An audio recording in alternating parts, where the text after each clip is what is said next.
The Dateable podcast is an insider's look into modern dating that the Huffington Post calls one of the top 10 podcasts about love and sex. On each episode, we'll talk to real daters about everything from sex parties to sex droughts, date fails to diaper fetishes, and first moves to first loves. I'm your host, Yue Xu, former dating coach turned dating sociologist. You'll also hear from my co-host and producer, Julie Krafchick, as we explore this crazy dateable world. Hi, friends. Welcome to Brunch Talk. What a great time to get brunch. It is rainy and cold in LA, and all I want to do is just cuddle and eat brunch with you all. Yeah. How good does that sound right now? So soothing. I cannot wait to have my potatoes, eggs, just that comfort food. Do you eat brunch in bed, or have you ever eaten a meal in bed? I have never. Have you? No. But why is that always in the movies? I was going to say the same thing. I feel like that is the scene in the movies that someone does some romantic gesture to bring them breakfast in bed. But I have never done that. I think my dad might have done that for my mom back in the day. I kind of vaguely remember. That's very sweet. I would just say, get this out of my bed. I don't want food in my bed. I don't want crumbs. I feel like my kitchen to my bed, I'm looking at it now from where I am. It's 5 steps. It's not even that far. Just stay in the kitchen. I find it kind of gross to eat in bed, but I think a lot of people do, snack in bed. It also feels uncomfortable, right? To be laying down and eating, it feels very uncomfortable to me. I like to be sitting up. Yeah, it's strange. In my mind, theoretically, it's a very romantic gesture, but in reality, please, anybody who's friends with my partner, tell him not to do that. Don't. I love surprises, but don't surprise me with that. I have to admit that a bad habit that my partner and I have is that we eat at the couch a lot in front of the TV. Do you do this, or do you always eat at the table? We do it once a week.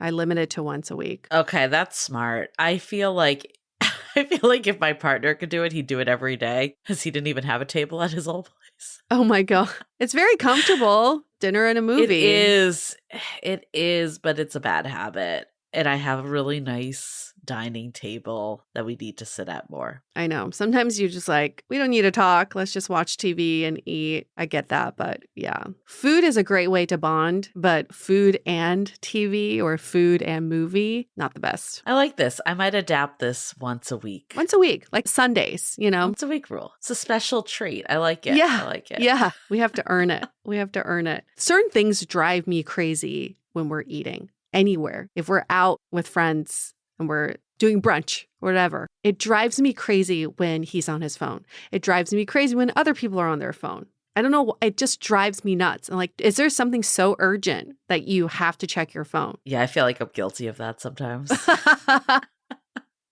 I try. If I'm out to eat, I try not to do that. If I'm at a group meal or even out to dinner with my partner, I really try to limit that, but I will maybe sneak a peek in the bathroom. You're the girl that's swiping on Tinder while on a date. Well, that was me, not anymore, but checking out who's set match. The record. Let's make sure we set the record clear. That's not current day. I can't. If I can just get rid of my phone, I think I would. Especially when it comes to brunch. But this is an off topic, but do you ever wonder if you're still floating around on a dating app? Because they're historically known for not pushing people off to up their user base. Because I remember when I was on Hinge, when I was dating my ex, I thought I was off Hinge. I deleted it, I logged out, deactivated on my side, but you had to call them at the time to really physically get off the app. Oh. And someone saw me on there. Wow. Yeah, and I think they've made some improvements because this was a long time ago because there's some serious privacy issues on that. But I've heard of other people say, I think our moderator Janice said she popped up in a different city once. Someone told her that they saw her in a city she didn't live in. I have a lot of anxiety around this. I think about it a lot that am I just popping up one day? Because actually this guy that was an old friends with benefits messaged me once and he was oh, I saw you on Tinder. I'm single. Oh. And I was wait, I haven't been on Tinder in years. It's kind of scary. Sounds like a class action lawsuit to me. Anyways. If I am still floating around on an app, I sure hope people would tell me. you know? Yeah, no one's told me in a while, so I feel better about it. But as soon as this guy told me, I went into Tinder and I'm like, fuck that. Like, this was even before I met my partner. I just had been off Tinder for years because I just couldn't deal with Tinder. Yeah, you're still floating sometimes. Or people have seen you, but they're like uncomfortable.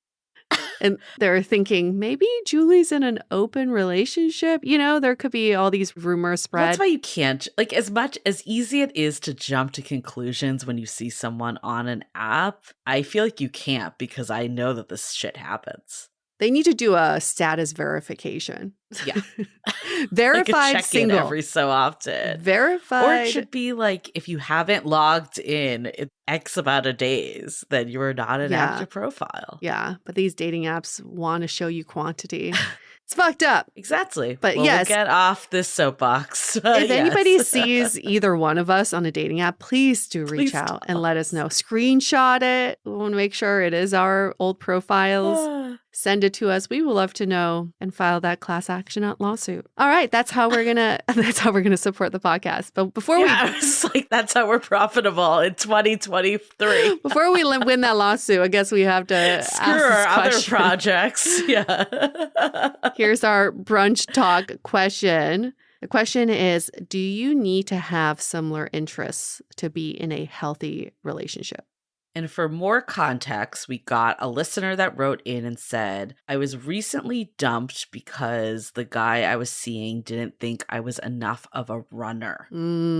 Is this a legit reason to break up with someone? It feels like it isn't, but curious your thoughts. I had this exact conversation with our couples counselor this week. Interesting. Because we've been together for 4.5 years. Our interests were similar in the beginning, and then they start changing. And now they're kind of similar again, and I think they're going to change again. We're constantly evolving. I'm taking up new interests and hobbies. He's doing the same thing. And our counselor said, your interests do not to be aligned. You do not have to have similar interests, but your values should be aligned. That's the most important thing for the foundation of a relationship. So you can have all these different interests, and that's what makes you more of an interesting person to your partner, is that you do have different interests. Now, of course, it's great if, like for me, I love that my partner and I have similar tastes in food. I don't think I could be with someone who didn't love sushi as much as we do, or who didn't love tequila as much as we do. That I appreciate. But if one day we decide that we're going to have different tastes in food, is it going to break us up? Probably not. It's just we'll have to navigate that. I'm mixed on this one. I foundationally agree with you that you do not have to have every interest aligned, but I do think you need to have a similar lifestyle. And it depends how much your interests become your lifestyle too. So I'm thinking of your friends, Yue, the two runners. Yes, the runners. I obviously this example triggered this, but these two people, they have a baby now and they are running. I feel like a foundation of their relationship was that they ran together all the time. And now they're running with their baby.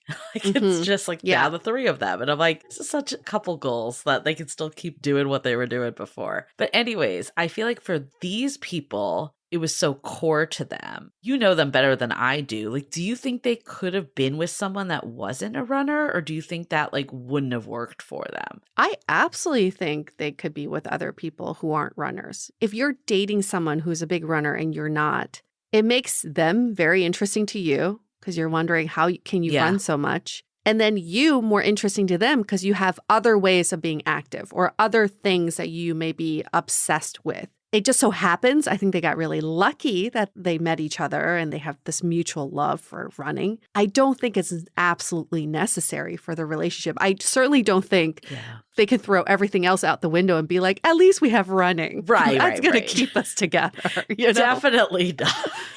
But I do think, like, I agree with you. Like, I remember I did this video call or phone call. It wasn't even a video call. Like, this guy on a dating app super liked me, or one of like the extreme likes, right? We did a phone call. I thought it went well in the sense that as well as a phone call can go, right? Like, I was down to meet him. Seemed like we could carry a conversation. Clearly, we were attracted enough through profile photos. He messaged me, was like, I don't think we have like enough interest. I really like to snowboard and you don't. Oh. And I was like, does that really matter? I think that what happens when you focus so much on these things is that you ignore the bigger stuff, like you were saying, the values and how someone makes you feel. Of course, if you can find the snowboarder that also does all the other stuff, then fantastic.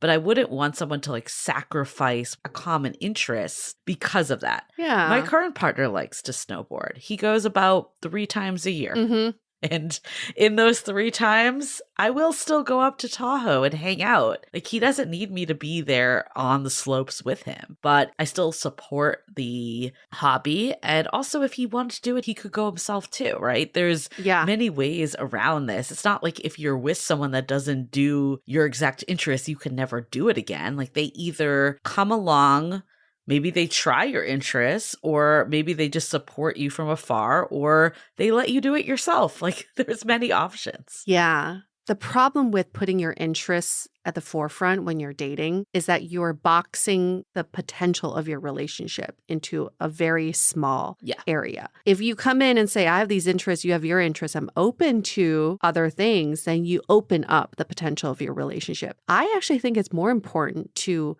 foster a mutual interest together that's new for both of you, right? Than having someone come on board and try to get them on your side. Now, not to say there's no trying. I think everybody can try to learn about your partner's interests, but it's better that we respect our partner's interests more than we try to be that interest or, try to learn that interest. That's not as important as just respecting it. Totally. I think it also comes down to what is it that you want from a relationship? Are you looking for an activity partner? Yeah. Are you looking for someone that goes deeper, that could be a support system, your life partner? Like, I think when you actually clarify what is it you're looking for, different things become more of a priority to you. Right. So, of course, if you're looking for just an activity partner, you want someone that shares the similar interests. That's typically not what we want at the core of a relationship. Many of us have friends that could be those activity partners. There's usually a little bit more. What that little bit more is probably different for everyone. But I would say this is probably an invitation if you're the type of person that's dismissing people because of interests to say, what is it that I actually want? So my partner posed this question the other day because he's on a health kick, especially with nutrition. And he was saying, I'm worried that if I'm doing what I'm doing and I keep doing this, I'm on this trajectory to become that person who's counting his macros, who's very strict about his nutrition and diet. And then you're not that person. Are we going to grow apart? And my response to him was, our mutual interest is we want to be healthy. Yeah. That is the interest. That's also our intrinsic value in our relationship. We want to be healthy for ourselves and for each other. How we get to that goal, it can be varied. I can have my own way of getting healthy. You have your own way. It does not have to be the same. And that is okay. We can have separate meals. You can do your macro counting and I can not do that. We don't have to subscribe to the same thing as long as we're trying to achieve the same goals. I like that. And especially, I don't know, I'm not to say his macro counting won't be forever, but I've definitely gone through so many phases in life with different diets and health kicks, and they are not always what's current. So everything's temporary. Like you were saying earlier, exactly. Like sometimes you're going to ebb and flow. So before we go into more, let's take a quick break for a message. Save big on select LG appliances at Lowe's. Right now, shop deals on top items like the stainless steel kitchen suite featuring a counter-depth refrigerator with extra-large capacity and dishwasher that washes and dries dishes in just 1 hour. Plus, get free delivery when you spend $396 or more. Visit us in-store or online today to bring home LG appliances for less. Backed by Lowe's Price Promise. Exclusions apply. Exact products from qualifying retailers only. See Lowe's.com for details. Offer ends 3/8. Have you ever thought about how much better dating would be if you had a whole army of people supporting you along the way? We know that dating can be frustrating and lonely, but it can also feel fulfilling and fun. Have you recently decided you want to make some changes to your love life? Maybe you've recently re-entered the dating scene. Maybe you've gone on one too many dates that went nowhere. Or maybe you're just ready to take your current relationship to the next level. That is exactly why we created the Sounding Board, a true extension of our podcast that delivers a personalized experience, which includes monthly office hours where you can drop in and chat with us about anything, weekly sound-offs with guided discussions, and regular virtual happy hours. Allow Julie and I to become your dating Sherpas to provide real-time guidance and wisdom in a more intimate way so we can all navigate dating and relationships together. Join the Sounding Board today by going to dateablepodcast.com/sounding board. Again, that's dateablepodcast.com/sounding board. Okay, let's talk about lifestyle a bit though. Let's say you are that person that is running every day and it's core to you. Could you be with someone that doesn't exercise at all? Does that even matter? I mean, I think a lot of it just depends on what you're looking for in a partner again. Are you okay doing this stuff solo? Are you going to be frustrated if this person is a couch potato? Or are you the type of person that's cool, let them do them? I think there's so many variables of personality and again, what matters to you ultimately in a relationship. It still goes back to the question of goals. If you're a runner every day and your partner doesn't exercise at all, do you have a mutual goal of being active and healthy? If you don't, then maybe that's kind of an issue because then your goals aren't aligned. If your goals are aligned, they're just doing their own thing to be healthy. That's great. Yeah. I also think a lot of people that I've talked to, the interests that they have that they developed when they were single, they prefer to do those alone. That's your me time, and that's true. That's true. Really cool. And then when you're away from your partner and you come back, it makes it so much more exciting because then you can talk about what you just did when you were apart. So believe it or not, at one stage in my life, I was quite a runner. I did multiple half marathons. Yes, I remember. That is not me today. But during that time, I loved it because it was alone time. And honestly, if I was still a runner, I would not want my partner to be a runner. I don't want to chat with you while I'm running. That is my time. So I agree with you on that. I think though it comes back to, I'm just thinking about this running example, just because it came in, that's why it's so top of mind. Health is the top of your pyramid of goals, then yes, maybe you'll build resentment if the other person's the couch potato. Mm-hmm. But I also feel we're not one-dimensional. Usually it's not just health is our only goal. Absolutely, right? Yeah. And that's not what drew you to this person in the first place. Unless they were this super active person now turned couch potato, you probably knew up front that they weren't this super active person. I have a couple my friend and her fiance, she runs like crazy. He does not. He's not active at all, and she doesn't give a fuck. She doesn't care. They drink wine together. Their banter and communication and just the time they spend together is super fun. So to her, that's not essential that this person is super active. It's not at the top of her list. She has running buddies. She does it herself. Yeah, she has her community. There's many ways around this. But at the same time, I feel she's someone that can balance both. There are certain runners, for instance, that will go to bed at 9 p.m. and wake up at 6 a.m. I could see that being difficult if you are not that person and your whole schedule is getting. So I think it really just depends on what else is important to you in life and how rigid you are and how much of an emphasis this one interest is. The interest is a part of you. It does not define you and it does not define the relationship. But if you do meet someone and are attracted to them solely because of a mutual interest, you are entering into very dangerous territory. I'll give you an example. Yeah. I know this couple, when they first met, they were raving a lot. They went to a lot of raves. They loved music shows and raves. That's all they did. Some examples. Yes. Right? They're dancing. They're having a good time. They went out every weekend. He was like, oh my gosh, I've never met a girl who loved going to raves this much. This is my soulmate. After they got married, they had a kid and she stopped raving. I mean, good for you. Yeah, you're a good mom. Her kid is a toddler and she no longer wants to be part of that lifestyle, but he still wants to go to raves. And so he's saying, I think we've fallen out of love because we're no longer going to raves. Yeah. And now they're looking into possible separation. The problem with this is that the only glue for that relationship in the Yeah. beginning was this mutual interest. But we have to understand as we get older, as we evolve, our interests will be different and they will change. And that is okay. But if that's all you have to go on, it's really dangerous. I agree. I can think of so many people like that. And it can't just be current day interest. Like that can't be the only thing that's holding you two together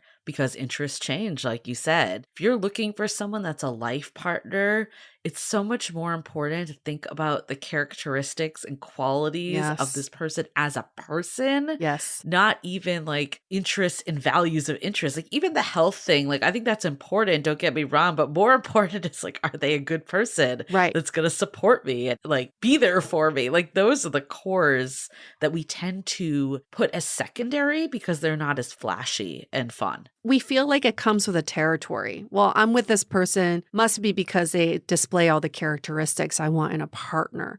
We think it's a default setting. So we ignore them. Yeah. And then we it's not. focus on the interest because that's more quantifiable. I can see how many miles you run in a week versus how kind you are to me. Yeah. Right? That's a problem. We're just trying to quantify qualifications of the right partner. We're looking at the wrong qualities. Yeah. Like I agree that we think it's a default, but then it's not because the way you define kindness might not even be the same as someone else. They could say they're kind. Yeah.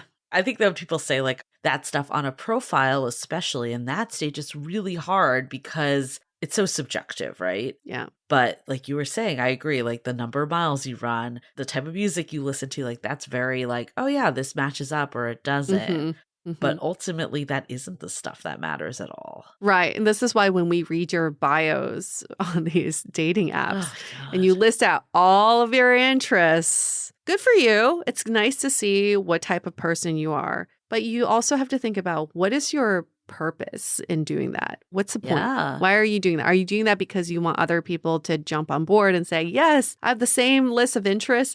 And newsflash, you all list the same interests. I like to travel. I like to eat. I like to read. I listen to podcasts. It's like the same list we see over and over again. So generic. I like to be active. I like to hike. It's the same. I like to do yoga. Like, come on, guys. I also think people need to be realistic of how much you're actually doing this because I feel like people want someone that's like their aspirational quality. Yeah. I remember like I was looking at profiles with a friend of mine and she's like, oh my God, this guy is a marathon runner. And she hasn't run a like she runs like occasionally, but it's not a big part of her life. It's like, do you actually even want the marathon runner? Like they could be like getting up super early and doing this. You know, I think it's like I did this once. I remember looking at someone's profile from our profile reviews and he had this like crazy hike photo. And I'm like, how important is hiking in your life? And how important is it that your partner hikes? Because if it's not, this is super intimidating to people and you might be scaring some people away. If you want someone that's going to do this every single weekend with you, then keep it in. Yes. But if this is like something you did once a year, 10 years ago, then you do not need to put it on there. No need. No need at all. Yeah, because I think we put our interests up front because we think it impresses people. We're trying to sell ourselves. I would so much rather someone show me how they're consistent or kind. Like give an example. Don't just say I'm consistent or I'm kind. Like, I want to hear that in a profile. I know. How would you do that in a profile? I don't know. That's why no one does it. I always return text messages in a timely manner. If I say I'm going to show up, I'm definitely showing up. Those are great examples. Yeah, I think you could do that. That's great. The problem is, though, it does take a little more thought than just saying, I like to travel. I've been to 36 countries. You know? Like, that's a life without me.